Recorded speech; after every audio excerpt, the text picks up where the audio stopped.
warahmatullahi wabarakatuh.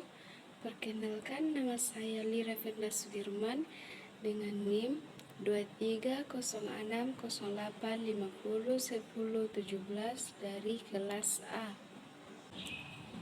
Masyarakat Bugis mengalami transformasi signifikan dari era tradisional ke modern yang berlangsung panjang dan kompleks. Pembahasan pada bab-bab sebelumnya menunjukkan bahwa upaya memasukkan budaya dan masyarakat Bugis ke dalam suatu tataran tradisional merupakan hal yang problematik. Istilah tradisional yang dimaksud sebenarnya adalah belum tersentuh pengaruh-pengaruh luar. Setiap budaya memiliki unsur-unsur kebudayaan yang diwarisi dari masa lampau dan dipertahankan, serta memiliki unsur-unsur baru, hasil cipta sendiri dan unsur-unsur baru yang dipinjam dari luar. Interaksi awal orang Bugis dengan Barat tidak jauh berbeda dengan interaksi mereka dengan orang Melayu, Jawa, atau Cina. Namun, penaklukan Belanda terhadap Makassar hanyalah satu babak dari pergulatan panjang. Sejumlah kekuatan untuk menguasai dan mengendalikan aktivitas perdagangan di Sulawesi Selatan. Momen penting yang menandai masa transisi masyarakat Bugis menuju modernisasi adalah berdirinya Singapura pada 1819, di mana mereka terlibat khusus dalam proses pembentuknya.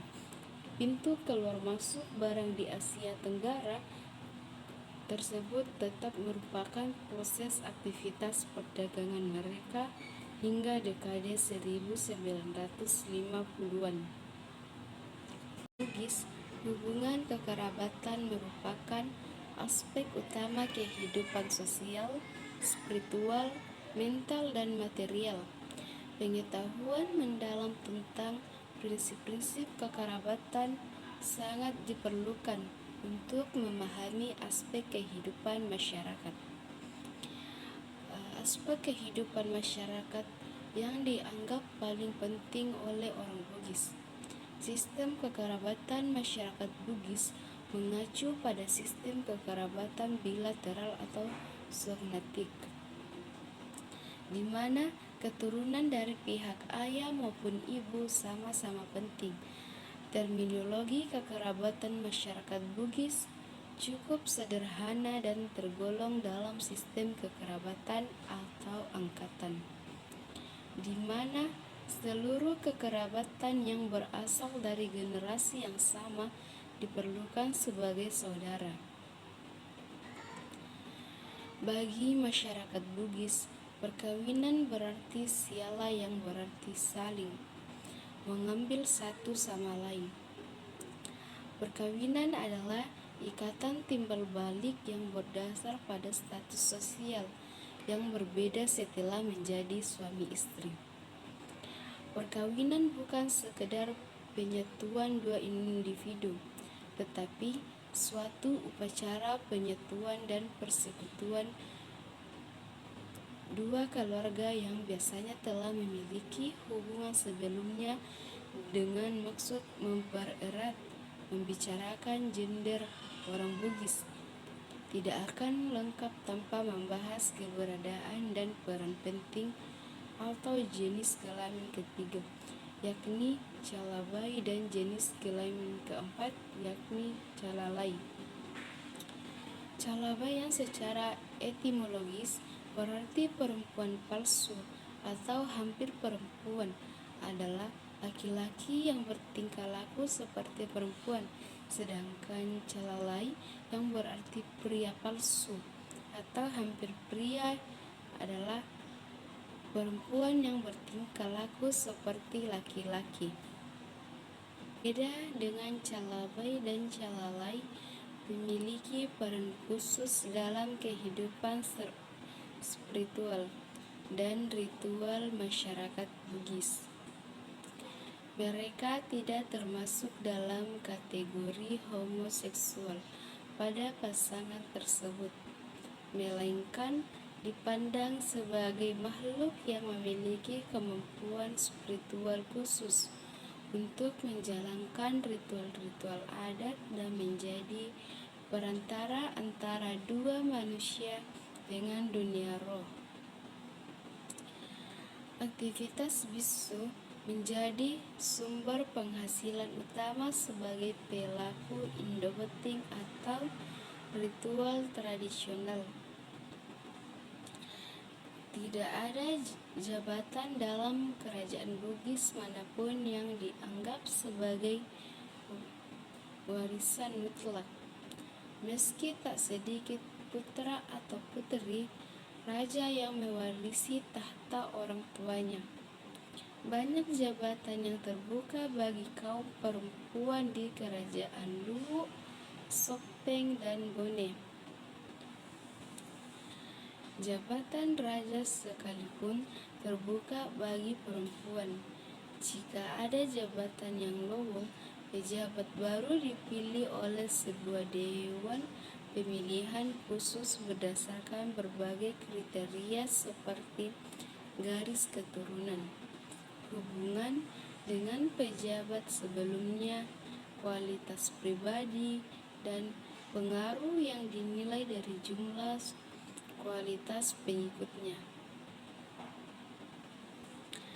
Sejalan dengan sistem stratifikasi sosial orang Bugis yang menetap status seseorang berdasarkan keturunan serta sistem pemerintahan yang membagi masyarakat ke dalam unit-unit wilayah dengan raja atau penguasanya masing-masing. Terdapat sistem yang menyebabkan tingginya tingkat stabilitas sosial.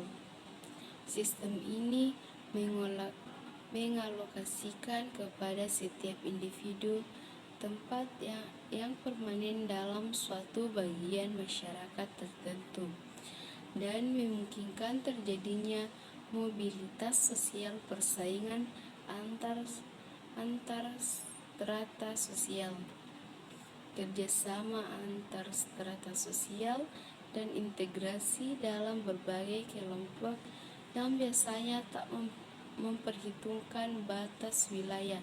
Sistem tersebut adalah sistem patron-klien dan pengikut patron dan klien terjalin secara sukarela dan hanya berdasarkan kontrak tak tertulis.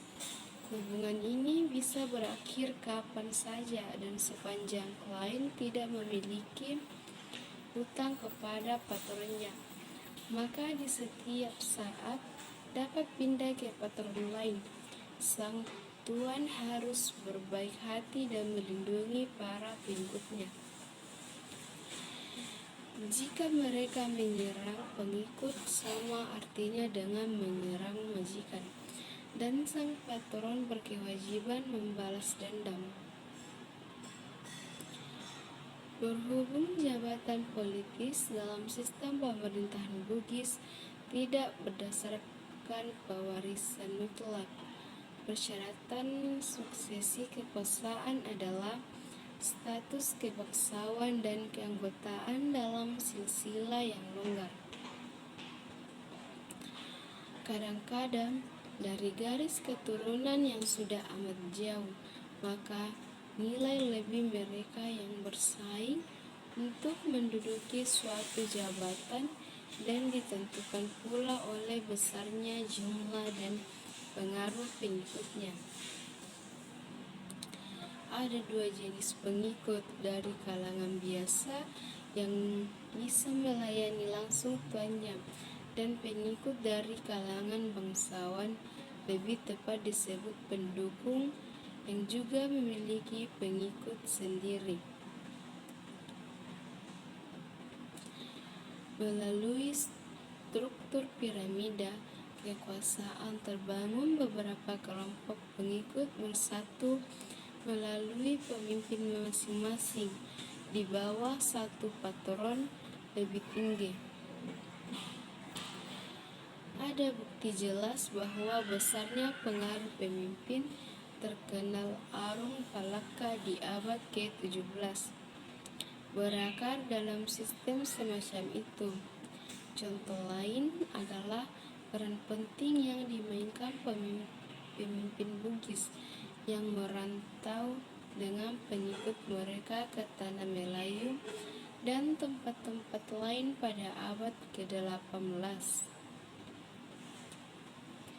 Dalam proses perubahan yang terjadi pada berbagai kesultanan Melayu, sistem patron lain masyarakat lain seperti orang Roma, Amerika Latin modern, dan berbagai komunitas di Nusantara. Hubungan antara pemimpin dengan pengikutnya diikat oleh hak dan kewajiban masing-masing.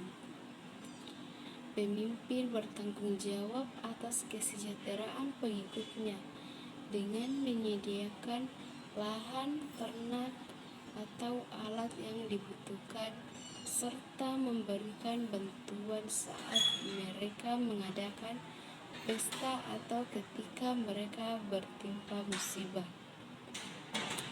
Sistem patron lain dalam masyarakat Bugis didasari oleh faktor-faktor utama. Faktor pertama adalah sistem kekerabatan bilateral, di mana sistem patronasi dalam batas tertentu merupakan kelompok kekerabatan yang terorganisir, seperti klan atau marga dalam masyarakat dengan sistem unilineal. Kelompok lain biasanya diperkuat melalui perkawinan antar anggota sehingga dalam waktu singkat sistem tersebut sulit dibedakan lagi dengan kelompok kekerabatan bilateral.